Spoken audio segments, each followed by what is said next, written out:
দিবেন।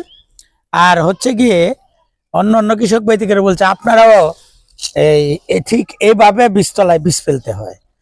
হ্যাঁ, এইভাবে দেখে দেখে নিচ থেকে ফেলতে হয়। এটার কারণ হচ্ছে গিয়ে যাতে করে মাটির বেশি গভীরে বীজ চলে না যায়।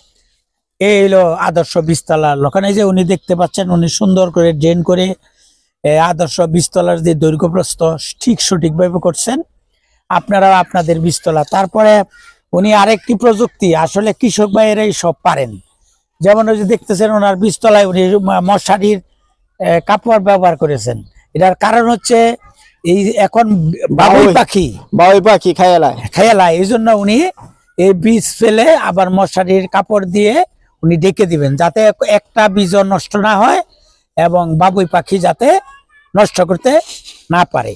তারপরে উনি আবার এই যে ড্রেনে দেখেন পানিগুলা ড্রেনে জমে আছে। ড্রেনের উপকারিতা হচ্ছে মনে করেন বীজতলা লাগলে পানি দিতে পারবো, অর্থাৎ ড্রেন থেকে উনি হালকাভাবে সেচও দিতে পারবে।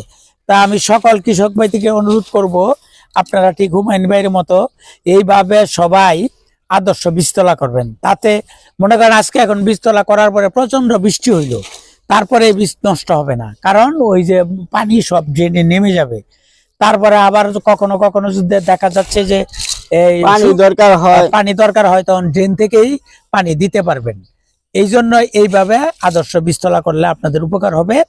এবং আপনারা 4 থেকে 5 কেজি ধান দিয়ে, এমনকি এইভাবে আদর্শ বীজতলা করলে 2 কেজি ধান দিয়েও 1 বিঘা জমি চাষাবাদ করা সম্ভব।